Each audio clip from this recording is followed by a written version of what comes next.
Sorry, this stream is YouTube only because my Ultra has failed.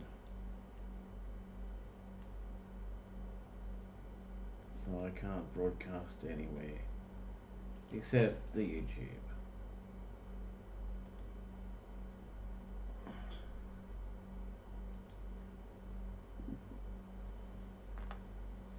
I was watching Mr. Oh my gosh.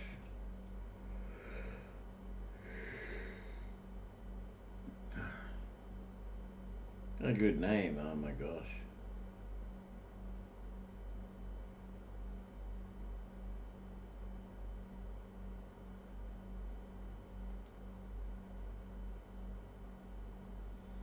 Well, at least it's working on YouTube. There it is there.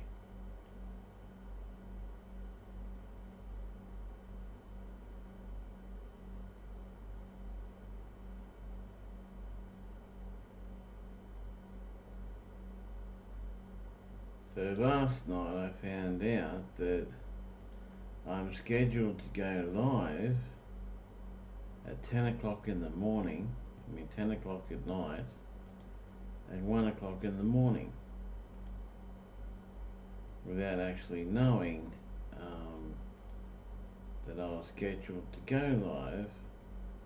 And so there's people there waiting for me to go live, but I don't know anything about it, so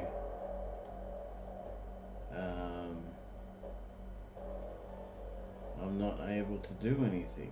So kind of a strange situation, I think.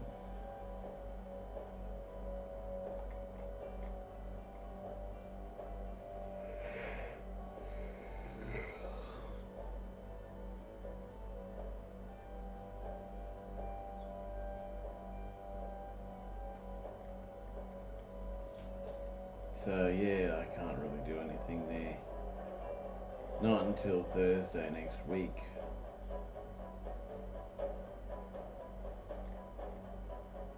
So it's gonna have to be YouTube only for a while. Sorry to those that were logging on to my broadcast and waiting ages for me, only to find out that I'm not on at that time because,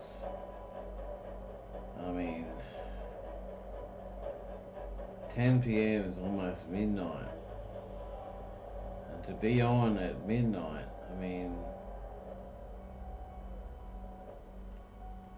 that's kind of difficult.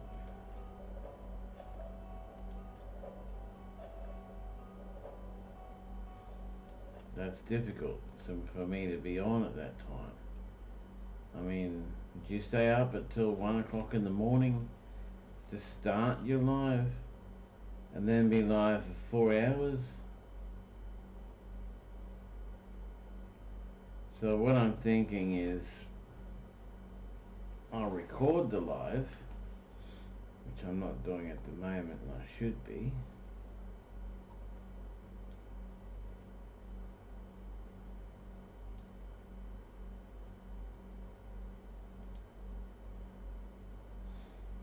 So I'm going to record the live. Yeah, drop frames, that's alright. I don't care about drop frames that much.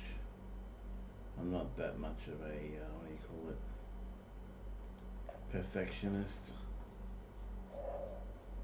No, I keep hitting the cross for a reason.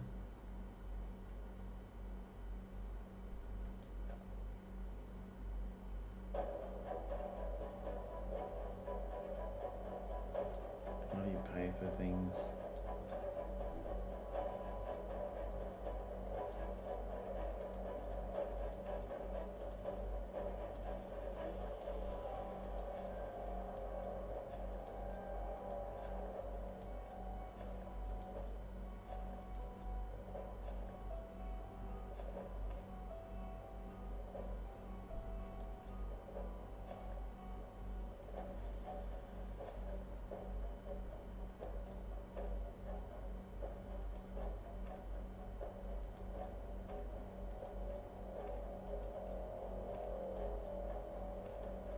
There's still so much I don't know about this game.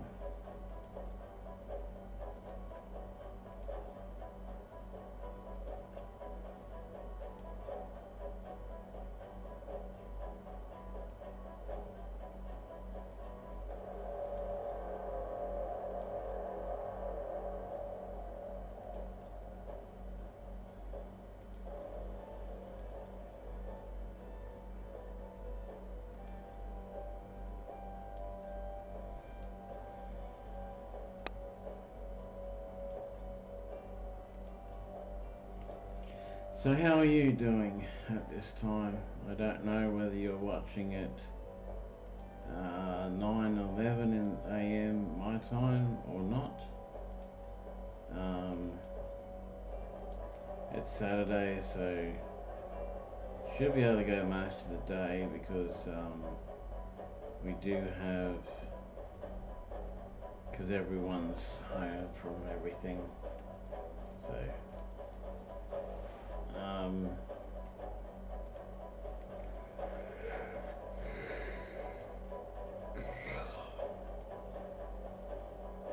might even get back on the Oculus.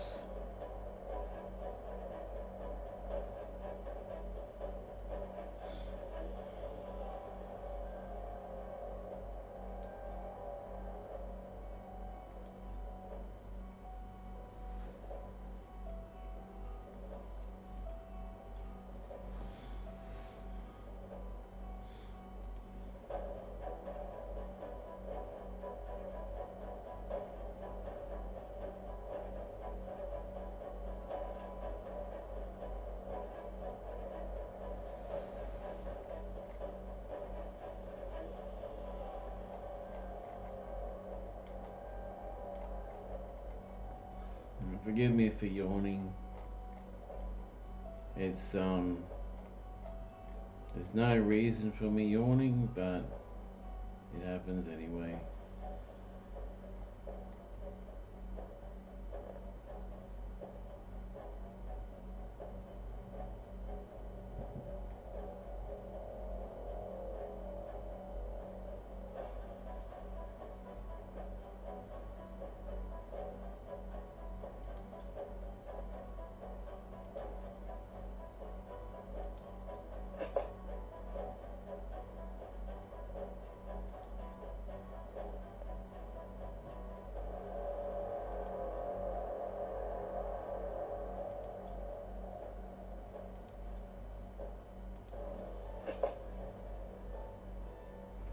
Oh, it's a shield.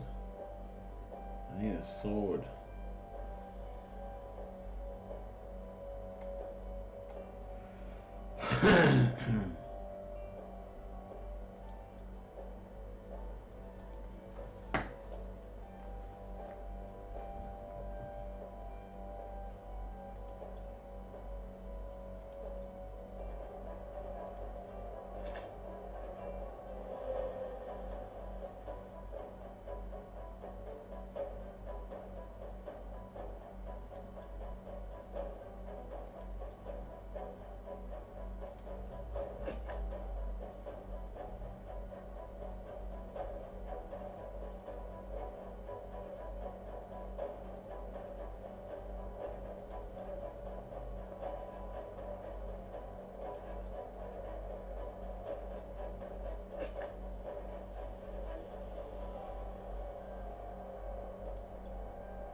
Two's the best chest on.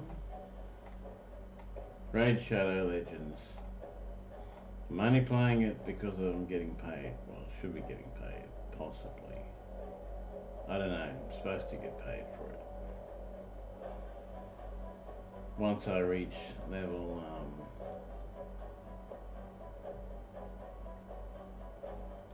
once I reach level 40,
this is another paid thing that you can do as well.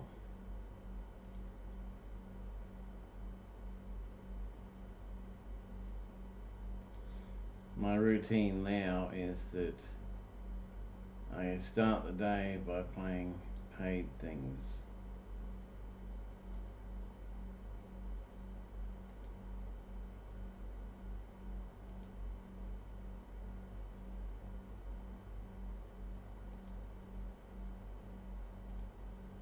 Hey, this is Adam Torres, and I'm here to tell you that it has never been easier to start your very own podcast.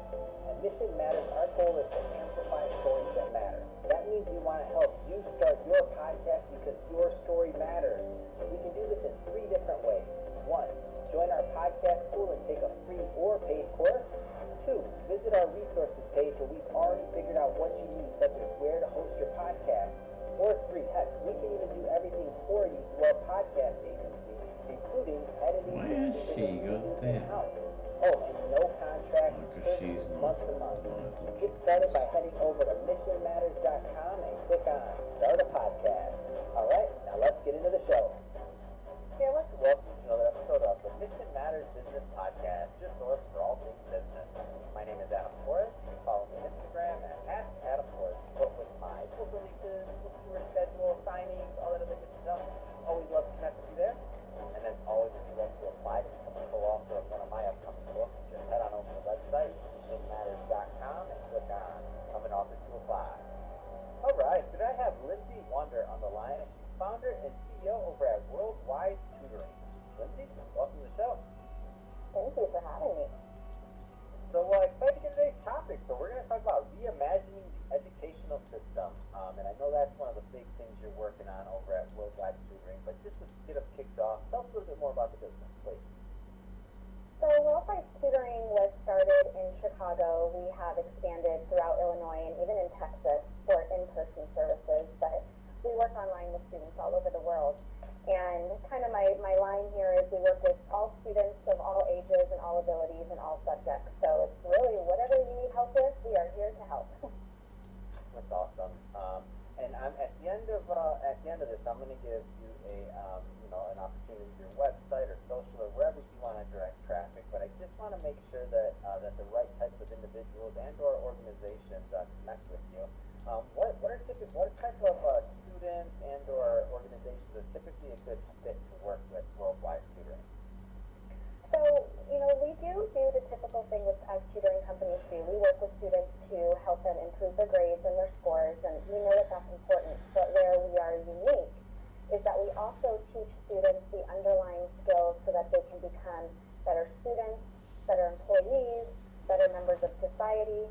So we really work with students to help them with their metacognition and their executive functions and their emotional intelligence and their interpersonal skills and all these other, things that used to be considered nice to have skills, but now we're starting to realize more and more that they are essential skills. And we intertwine those into our instruction. So the ideal person for us to interact with, whether it's as a client or some kind of a business networking, would be someone who has a similar mindset of, that you have to sometimes put in a little bit of work in the beginning, but the payoff is huge, and looking at things as holistically. So it's not just about getting a good grade, there's so much more to it. That's awesome. And so let's go a little bit further into today's topic. So reimagining the educational system. I mean, that's a big topic. Obviously, we're not going to be able to cover it all in a 15-minute podcast episode. But where do you want to start with this one? Because I do think it's an important one to bring up. So, my background before starting the business was as a teacher. So I had been in the classroom as well as working one-on-one with students in the tutoring realm. And one of the things that I noticed is that not only are we not having the opportunity to teach a lot of students these vital skills that I mentioned before, but we're also not giving them as much of an opportunity to explore and question and innovate. Because most of the instruction, just because of classroom management, is very adult-led. And we kind of just tell the kids, here's what you need to learn, here's what you need to do. If you don't do it, then you get a bad grade, and that's the end of it. And what ends up happening is I see when I work one-on-one with a lot of the students who are struggling with the traditional system is that they end up stifling their innate curiosity and their personal interests and their unique voice to kind of fit the mold that we have created for them purely for management purposes. And I think what we really need to do, and some school districts are embracing it and making attempts at it, but we really need to commit to more of a student-led instruction. And that can seem really daunting because we're like, well, what? The students are going to take over? But when you do it right and you set up the systems correctly, it's actually really easy as long as you put in that work in the beginning.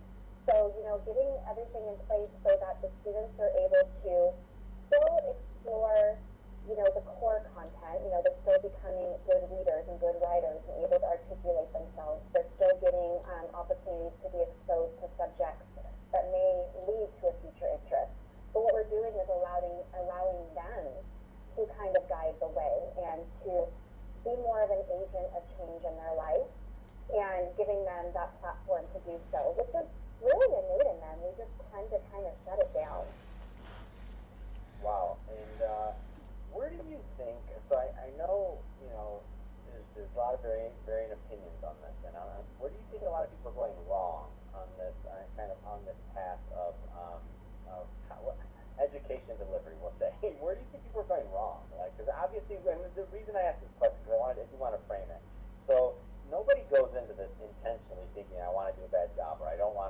know what I mean? Like, it's Right. not, no, I want to be really clear, we're not bashing anybody. We know that people work really hard and they're very passionate about what they do, but we do know there's opportunity areas. So that's how I want to kind of frame this. But where do you think people kind of go wrong?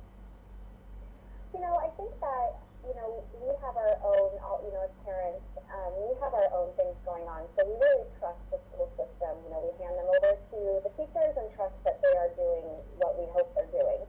But when you're in the school system, you really start to realize how political it really is and how much red tape there is. And, it was probably a lot of these things were set up for good intentions, but as the school system's gotten larger, they kind of serve to more hinder processes than actually help them. So I think that, the task of reshaping the educational system is massive. But what we can do is change small things that we do with our children, just in the way that we speak to them or the opportunities that we present to them, which do huge changes or have huge changes in their mindset. So, for example, one of the things I talk to my parents about is even a simple addition or switch of wording. So if the student says, oh, I can't do that, or I don't know that, you can add in the word yes. I can't do that yet. I don't know that yet. It's so minor, but what it does is start getting the child set up for more of a growth mindset, knowing that they are capable of anything. They may not know it now, and that's okay, but they can if they really put their mind to it. There's also, times where we need to actually stop and reflect on challenges that the students have faced, because as we know as adults, it's a lot of those challenges that actually build in us the resilience to persevere and to be successful. And if we don't have those challenges, then we don't really get the tools to be able to handle bigger challenges down the road. So one of the things I see with a lot of parents and educators is we come kind of out of love, try to protect our children from any kind of suffering, any kind of difficulty that they might have. And even as a tutor, there's times I see a child struggling with a problem and, oh man, I want to jump in there so bad, but I know they know how to do it. And I just kind of got to be patient and let them work through it. But then having a moment to reflect of what was challenging in that, what helped you get through it, what would help you the next time you see this. All of that is just helping to build in them skills of resilience so that they can continue to face bigger and bigger challenges. So they're very, very minor shifts, but they have huge consequences. No, that's well said. So what do you think this next, what are some of the things that happen in this next evolution? So as education kind of evolves and people are, and especially the way people are digesting content, right? So right now, well, this is being recorded, like everybody's at home at school for the most part, and everybody's, so there's 20 millions of listeners, depending on when they're listening to this.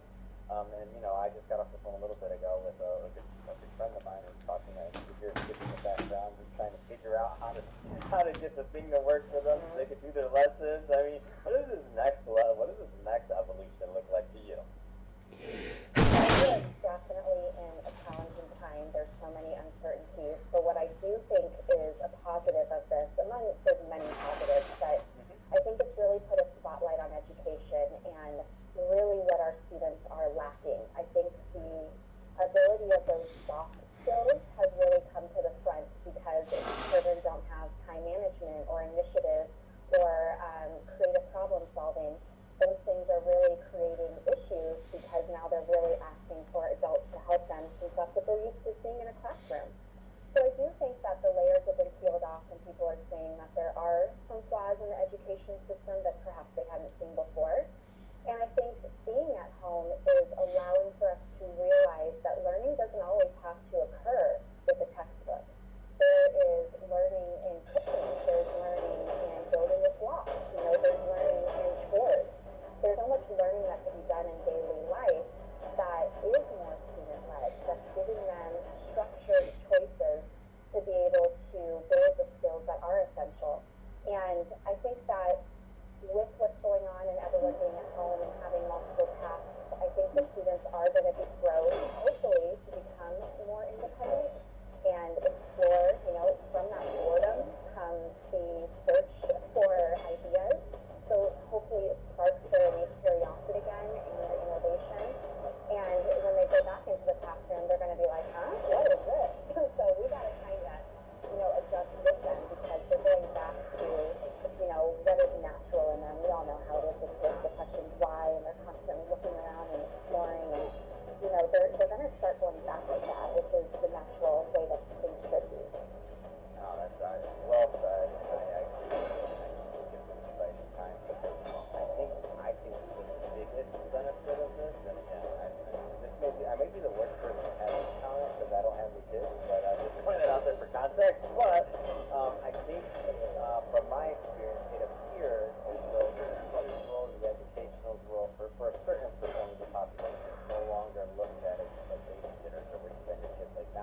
it is a little work to reevaluate and to think of things as I need to be a little more involved. I have to shift the way that I do things. That's hard, but we are making things easier in the long run. That's awesome. So, Lindsay, we're about out of time for today's topic, but I could talk to you about this all day long. We just scratched the surface. So, that being said, if somebody's listening to this and they want to learn more about worldwide tutoring, what's the best way for them to reach out and connect with you? So the website would be a good place to start. From there, you can access all of our social media and the blog and newsletter and everything as well. So the website is www.worldwide with an S tutoring.com. Also, like I said, we're on all social media, any social media you can imagine, except for I haven't gotten on TikTok yet. I say yet there, but who knows? But we're on all the other social media, so you can also reach out to us on any of those as well. Fantastic. Well, Lindsay, great having you on the show today. Been a pleasure, and thank you for giving us more insight into the great work you're doing over at Worldwide Tutoring. And to the audience, as always, thank you for tuning in. Hope you got a lot of value out of this. If you did, don't forget to subscribe to the podcast, leave me a review in the Apple iTunes Store, and if you're watching this on our YouTube channel, Mission Matters Business, definitely give us a subscribe there, but also leave us some comments in the video. Let us know what kind of projects and things that you're working on. And Lindsay, thank you for coming on the show. Thank you, Adam, so much for giving me the opportunity to share this information.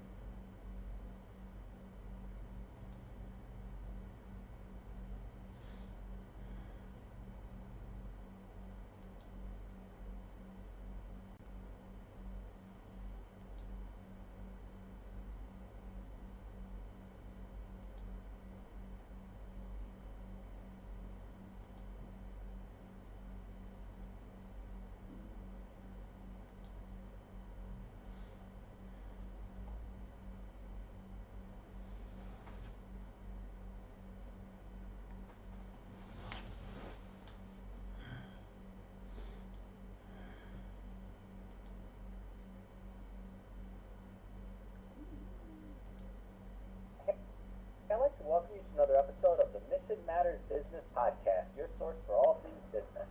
My name is Adam Torres. You can follow me on Instagram at AskAdamTorres. Keep up with my book releases, book tour schedule, signings, all that other good stuff. Always love to connect with you there.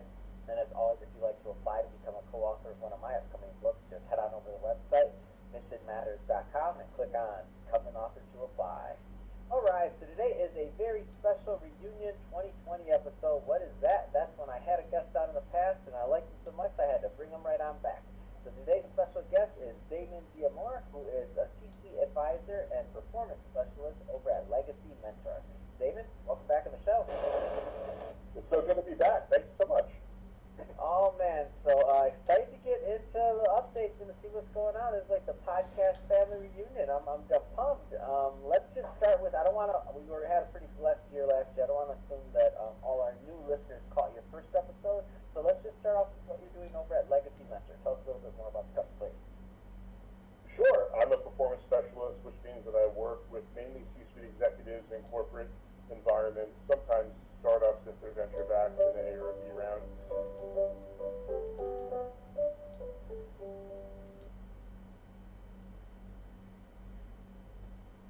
But I work in areas regarding soft skills, mindset and focus, building a resilient mindset and a resilient lifestyle. And then once those two pillars are taken care of, storytelling is the main area that I work on with clients. And by that, I mean being able to tell their story to any stakeholder that they may have, their board, their customers, their husbands or wives, or employees. So that's basically what I do. I get people to focus on what matters most, get comfortable with the fact that when things go wrong, as they usually will, that they're going to be okay. And then once that mindset is in place, how to tell the story they need to tell in order to accomplish the goals. Let's talk a little bit more about your practice. I mean, you have a pretty unique approach to how you mentor, and so like the quantity of clients you take on at any one given time. I mean, let's get a little bit more granular because you have a very unique take. Thank you. So I work with 3 to 4 corporate clients a year.